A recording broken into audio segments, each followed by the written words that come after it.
are talking Puppet Master, the Littlest Reich. This one is actually a new kind of refresh of the series. This is a kind of quite a long-running series now, and I kind of like the first couple of them. And I recently reviewed one of the ones before this, and it was, to be honest with you, Axis of Evil or something like that. To be honest with you, it wasn't my thing. The last kind of couple of ones I saw of this were not good. So here the Puppet Master franchise has changed direction and tried to kind of refocus this this franchise back to its horror roots rather than kind of being a kind of cheesy B-movie style film. And I think it works. I'm really pleased to say. So this one actually got a pretty good cast with it as well. Strangely, Thomas Lennon is the kind of the lead character here, and he's most notable for comedy roles. You know, I think he was in the Super Troopers, things like that, and 17 again, I think it was. So he's been mainly known for comedy roles, but here he's, you know, he's a kind of he does have a few kind of choice comedy lines here and there, but it's for the most part he's kind of playing it straight. But you've also got support from genre legend Barbara Crampton. You've got Michael Paré, and you know, you'll notice a couple of other kind of like character actors here that you've seen as well.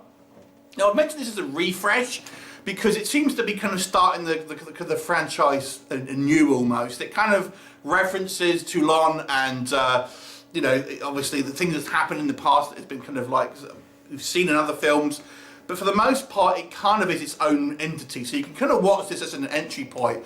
And the puppets themselves are somewhat redesigned to look a lot more kind of menacing and a lot kind of less kind of like caricatures and cute and cuddly, but they look genuinely kind of menacing here and there. They've also way up the gore factor here. I was surprised how violent and gory this movie is, and it goes pretty far in its explicit nature. I mean, I don't want to spoil anything really for you, but there's a couple of scenes that involve children getting killed, and especially one, an unborn fetus, which is literally ripped from its mother's belly. So it's pretty hardcore, and the actual effects here look pretty good. You've got loads of kind of like small little guest stars. You've got Matthias Hughes as well, who's also in here, who was I was a fan of the kind of the 80s action films and stuff like that. So there's absolutely loads going on.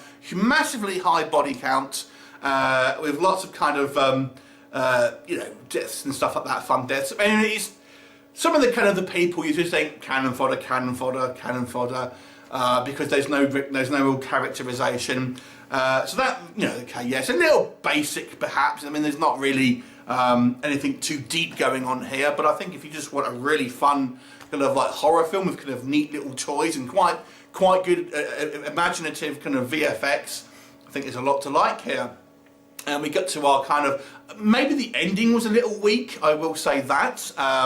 It tends to be a little bit typical on the ending, I would say.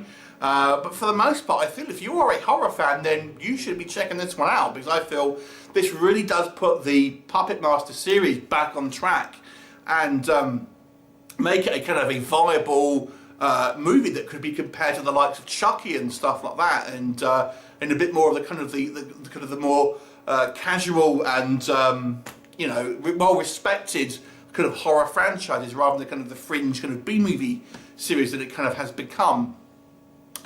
Yeah, pretty gory, pretty violent, and a lot of fun with some great characters. Nothing too original. You know, some of the characters are a little bit underdeveloped, and the ending is maybe a tad unsatisfying. I won't say it's a bad ending, but it's maybe a tad unsatisfying. But I would say I'm impressed with this. So this is definitely a back on track, and I'm actually excited to see where the Puppet Master films will go on from here, because before I was like, oh, this is a slog to get through, but now I'm genuinely excited for seeing what happens. So I would like more of this, please. I kind of more of this kind of like take on it, and the redesigns are great. I absolutely love them. So I'd give this movie an 8 out of 10. If you're a horror fan, you should be checking this one out.